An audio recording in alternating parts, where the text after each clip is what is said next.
What's going on, guys? It's Nick here, back with another video. ADP risers and fallers, taking a look at the running back position in this one to see which players have seen their ADP rise and fall over the last month. Because remember, we like or don't like players in the context of their ADP. So if their ADP changes, then it's important for us to reevaluate our stance on them. As always, if you enjoy the content, then be sure to leave a like. It shows us that you approve of what we're doing here. So let's start things off, like always, with the stat of the day. Yesterday's stat was among running backs with at least 40 rush attempts from week 10 on last season. There were 3 running backs with at least 4.4 yards per carry after contact per attempt. Derrick Henry, Rashad Penny, and the question was, who was the third? Josh Moon was the first one to get it right with CJ Anderson. Today's stat, from week 7 on last season, there were 6 running backs with at least 20 carries of greater than 10 yards. Derrick Henry, Joe Mixon, Chris Carson, Nick Chubb, Ezekiel Elliott, and who was the 6th?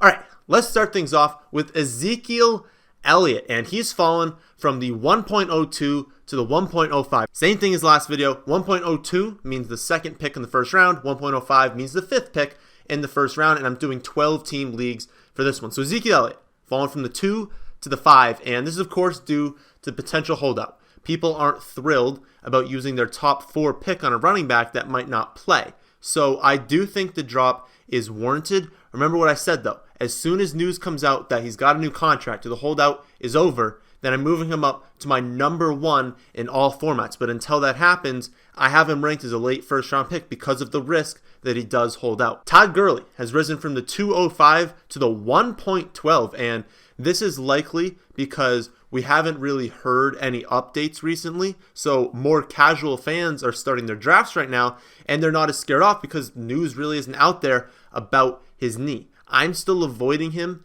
in that early to mid second round range just because the volume isn't really going to be what it was the past few seasons, and there's still a ton of elite options available in that range, so there's no need to take the risk on Gurley. Chubb is next, and he's risen from the 2.08 to the 2.01, and this is in response to the Duke Johnson trade. I don't see it moving up much higher than this, so he should be available on that end of the first, early second turn kind of pick. So when you maybe have that 111, 112, that's probably where you're pairing him with another running back, or if you want to go with Chubb and Michael Thomas or Chubb and Julio, something where you have 2 elite options at that position. That's a pretty nice start to your draft. The rise makes sense because his receiving upside is now much higher, although it's worth pointing out that they do like Dontrell Hilliard because he is a good pass catcher and they want him to take over a lot of that Duke Johnson role. So while Chubb's going to see the vast majority of the work, he's going to see extra receiving work, all that goal line, don't think he's going to catch 50, 60 balls just because Duke Johnson is gone. Just want to make sure we're all clear on that.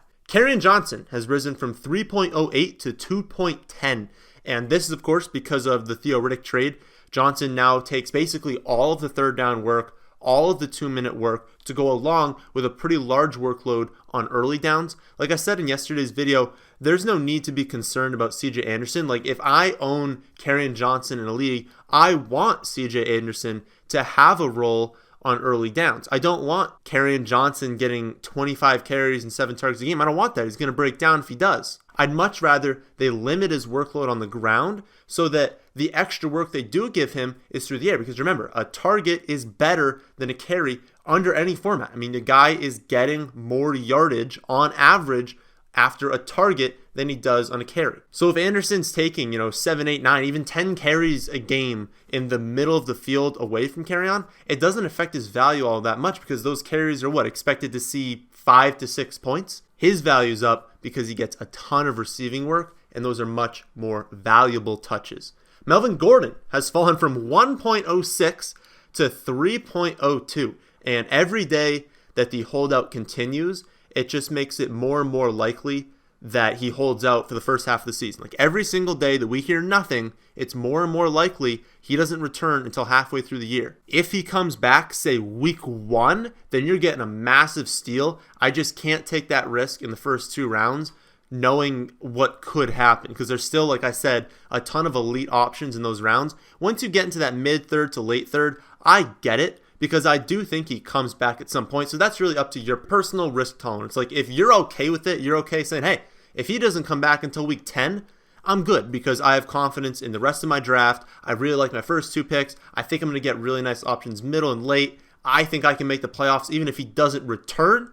Well, then go for it because it's a lot of upside you're getting in the 3rd round. But if you don't want to take that risk, I also understand, so you don't have to. Next is David Montgomery, and he's risen from the 4.05 to the 3.10. And this is a direct response from his preseason touchdown. It's unfortunate he scored, because he was a really good pick in that 4th round range. But I'm still targeting him in that mid to late 3rd round. Just think of him like a Jordan Howard that can catch, because I know that he's better than that. He's better than Jordan Howard on the ground. But imagine the numbers that Howard would have put up in fantasy if he could catch. I mean, scary, right? Like, he has all the upside in the world. So this is a really nice spot to take him in that late 3rd round. Chris Carson's next, risen from the 4.11 to the 4.02. And I prefer drafting Penny this season. I still do. His ADP is 2.5 to 3 rounds later. So that's still where I'm going. He is clearly the 1A. We were going into the summer thinking maybe Penny can take over that 1A, or maybe it can be a little bit closer, but it is pretty clear that Carson is the lead back and he's going to get the majority of the workload and he's going to get a good amount more receiving work. They've come out and said they want to give him a lot of what Mike Davis is leaving behind. So as long as he stays healthy, he's going to be a really good pick in this late 4th round. The question is, can he stay healthy? Because he hasn't done that since at least his junior year of high school. And so that is pretty risky in the early 4th round. So again, up to your own risk tolerance. Tevin Coleman is next, risen from the 6.08 to the 5.05. And his ADP has been just a joke for most of the summer, so it's finally starting to represent his actual value in fantasy. I still love taking him at his new ADP because I want to fill my team with players on good offenses. If your entire roster consists of players on above average offenses, then you have a lot more upside than a team that has a bunch of good players on not so good teams. If your team is scoring a ton of points, getting a ton of yards, well, they have to come from somewhere, right? So try and find the players that are of value in fantasy on good offenses. And since the public doesn't think the 49ers are going to be good this season, Coleman has been a bigger value than he should have been. Miles Sanders is next, risen from the 7.11 to the 6.04, and we've been waiting for his ADP to rise for a while now, and it's finally starting to do so. I've gone in depth onto why Miles Sanders is a good pick twice already this week, so I don't want to bore you guys with doing it a 3rd time, but just know that I'm still drafting him at his new ADP because he's going to take that starting job at some point this season, and it's a role that carries monster upside. And it's really not that risky if he doesn't take over that role because he's still going to produce even with a split with Jordan Howard. Kenyan Drake next, fallen from the 5.03 to the 6.07, and this is a result of him splitting the first team reps with Kalen Ballage. He's still the running back that you'd want to own if he's healthy because he's more involved in the receiving game, and that's where a large percentage of running back value comes from. But on Tuesday, he leaves practice early from an injury, and now today we've seen him in a walking boot. So when this video comes out, maybe there's going to be a little bit more information on exactly what the injury is, but any time that he misses is just more time that Ballage is going to get first team work. And so it's a negative to him. So especially since we don't know exactly what the injury is, you can't draft him right now until we have a much more clear picture of how long he's going to miss. Austin Ekeler, risen from the 9.05 to the 7.01. And I was hoping his ADP wouldn't rise this far, but here we are. So I really just don't think you can take Ekeler at this point because given this rise, it's going to go, into the mid-6th round soon, later this week, and the most likely scenario is still that Gordon comes back at some point. So if you want to take him in an RB0 draft, you go wide receiver and tight end over the first 4 to 5 rounds, and then you can get another running back in the 6th, and then he's available in the 7th round. I understand that because under RB0, you're assuming that he's going to be your option for half the season. So you have half a season to find someone on free agency or to turn some of your excess wide receiver value into another starting running back. But if you're not doing RB0, I don't think it would be wise to take him at his new ADP. I just don't think the upside is there because Gordon is still pretty likely to return at some point. Darius Geis has fallen from the 6.02 to the 7.06, and this is in response to the report that Geis still isn't cleared to play in games, We've been avoiding him all summer, and his cheaper ADP does not change that. Even when he's cleared, he's still on a bad team with a bad line, and he's splitting work with a third down back and Adrian Peterson. So that's not someone I'm spending a middle round pick on, especially given that he still isn't cleared to play in games after a major knee injury. Adrian Peterson has risen as a result. So we've got Geis going down because he's not going to play, and we've got Peterson going up, but they're still both players that we should be avoiding. Again, unless Geis tears his knee again or can't play at all this season, he's still going to be splitting early down work, and Peterson's going to have no role in the passing game. That's all Chris Thompson. So where's the upside? Again, I mean, maybe his upside is that you can start him in the flex, but realistically, you're never going to feel comfortable starting Adrian Peterson while the other backs are healthy. And I don't want to start taking him in his new 9th round ADP, assuming that the only way I play him is if people get hurt. There are still plenty of options that I see the upside for in that range that don't need injuries to pay off. Kalen Ballage, risen from the 1404 to the 1004. And again, like I said with Drake, this is not due to the Drake injury. This rise and Drake's fall is purely because they've been splitting first team reps. And if you watch that first preseason game, it was actually clear that Drake was viewed as their lead back, as getting the majority of the carries. Not like the vast majority, it wasn't going to be 70-30, but it was at least going to go in Drake's favor, and Drake was likely to be the third down back. So I still don't think Ballage is all that good at football, but if Drake's going to miss time and Ballage is going to get all this, first team reps, and he's going to be the starter to start the season, then we need to be drafting Kalen Ballage. Just know that his ADP is very likely to get to a ridiculous point if Drake is actually going to miss a large amount of time. So don't be going out of your way to draft Ballage. He's fine at this new 10th round ADP while Drake is out. But if the Drake injury is nothing and this dude starts going in like the 7th and 8th round, there's just no way. I just won't be drafting him. Devin Singletary, risen from the 1105 to the 1004. And this is probably because of two things. One is the increased number of first team reps he's seen in camp. He's actually gotten a larger amount than we would have predicted. And two, his showing in the first preseason game. Now, not the carries, because he went like 9 for 27, and we don't really care how good people do on the ground. But he had receiving work. He had 3 for 21 through the air, showing that they're willing to throw him the football. So we know that Gore is very unlikely to be a third down back. And we know that, McCoy's kind of at the tail end of his career. He's had a billion carries, a billion touches. It's very likely that they don't give him that massive of a workload. So if Singletary can win that third down role and get some first down work, then I get the rise in ADP. I just think the most likely scenario is that he's splitting work with two other running backs on a pretty mediocre run offense.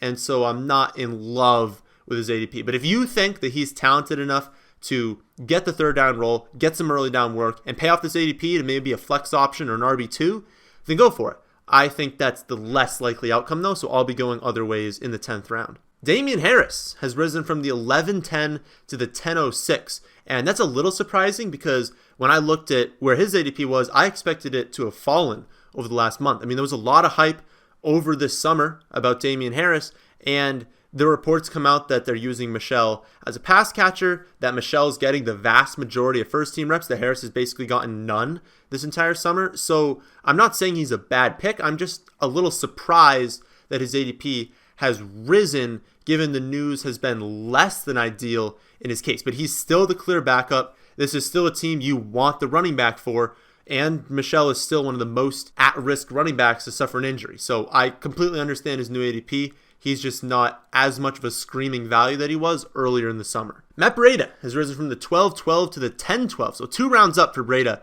and it's finally starting to go up now that we talk about him in every single video, which I guess is unfortunate because he was such a good value at his old ADP, but I still think he carries value at the new one. Again, I'm not drafting both Coleman and Breda, but I'd want to try and get one of them on all of your teams because I'd be very surprised if both of them were bad this season. Like, that would just shock me. Like, unless they, both tear their knee and they have to go to their 3rd, 4th, 5th running back, if they're both healthy this season, I'd be shocked if neither of them hit value. And I'm pretty sure one of them is going to crush it this season. So try and get one of them on all of your teams. Justin Jackson, next, risen from the 1403 to the 1102. And again, this is because of the Melvin Gordon holdout. I think the new ADP is fair, and I just wouldn't be going out of my way to target him. It's a similar thing with Ekeler. Like, Ekeler is an RB0 target, so I guess Jackson is as well, but Eckler's going pretty early for a guy that's likely to only have that starting role for half the season. So now you say, okay, what about Justin Jackson? Well, Jackson's clearly behind Ekeler. So even when Gordon comes back, like, Eckler's still going to have some sort of role and be viable in a PPR league, but Jackson won't.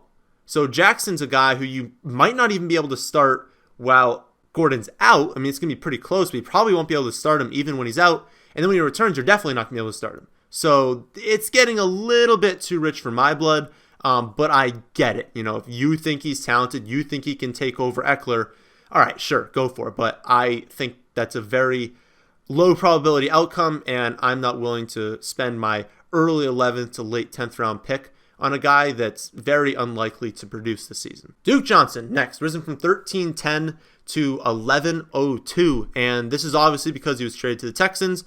His new ADP is what his old ADP should have been, because we knew he was going to get traded at some point, and he was going to go to a team that wants him because they're trading for him.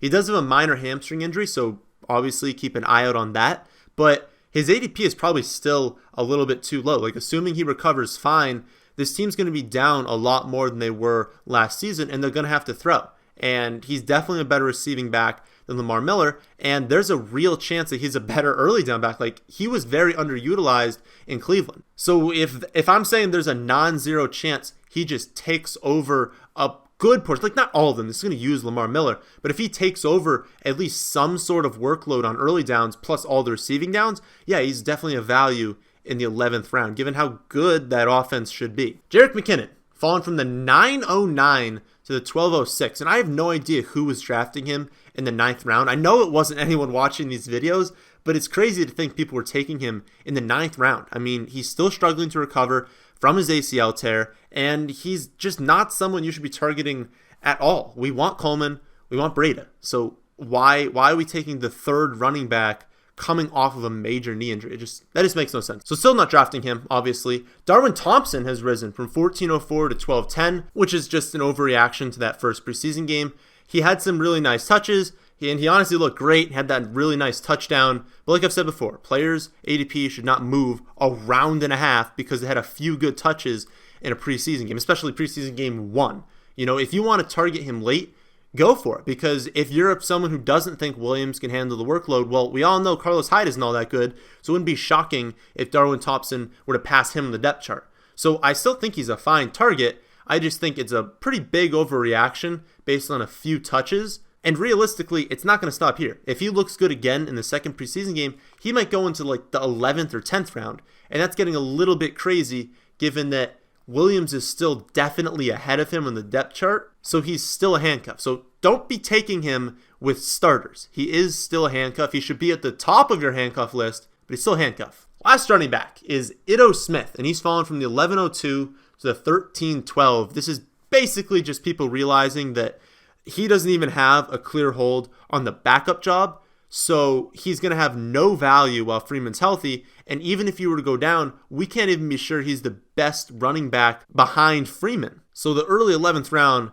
is way too early to draft someone who's a pure handcuff, and we're not even sure if it's the correct handcuff. So definitely stop drafting him that early. There are other options. So those are the running backs that have seen their ADP rise and fall the most over the last month. You can stay up to date on our latest rankings, projections, and player notes at our website, thefantasyfootballadvice.com. But that's the end of this one. I hope you all did enjoy. If you did, how about hitting the like button? If you're new here, how about subscribing to the channel?